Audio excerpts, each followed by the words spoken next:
May pamahalaan ng itinatag upang pamuluan ang himagsikan sa buong kapuluan. Pagsabi mo sa akin, kung gayo'y batid mo, batid ko po. Pedro, isa sa mga tauhang pinagkakatiwalang lubos ni Ginoong Bonifacio. Yan po ang paniwala ko.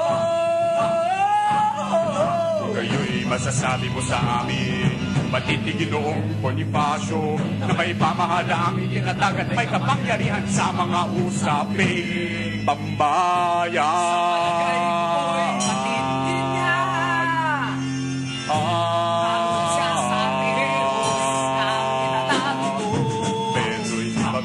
May balak si Ginoong Bonifacio sa lumangagi ng kapangyarihan ng pamahalaang ito.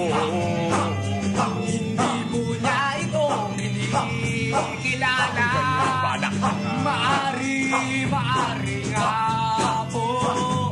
Maari nga po.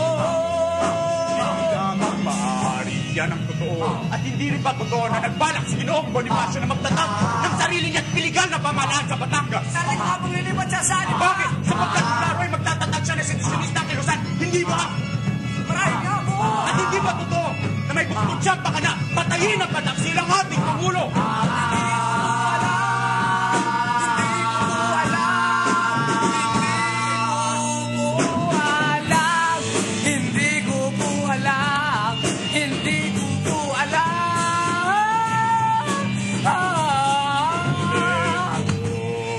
Mapagbigay ang hukuman sa matutulunging tao. Wala po akong kasalanan. Ako'y saksi lamang sa mga pangyayari. Ano ang nasaksihan mo? Sabihin mo sa amin. At ano ang nasaksihan mo? Sabihin mo sa amin. Nais magpapatayin ng Supremo si Kapitan Myong. Naroon na po nang ipagutos niya ito. Babayaran daw niya ng malaking halaga ang sino mang magtatagumpay.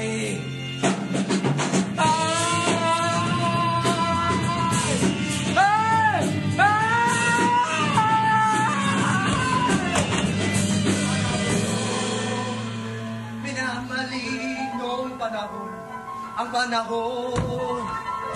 Minamalig noong panahon, hindi ko lubusan maunawa ng nagaganap ngayon. Minamalig noong panahon. Kung gayon may salaping pinanghawakan si Ginoong Bonifacio, pananalabing di ako nagmula sa pamumuhis ng mamamayan. Nasaan ang salaping ko?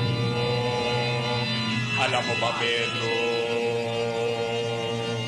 Alam ko lang po'y may mga binayaran siya upang makuha ang kanilang pagkati. Yan kayo ng Supremo, bayani sa una, taksil sa huli. Katarungan kamatayan, katarungan kamatayan, katarungan kamatayan, katarungan kamatayan.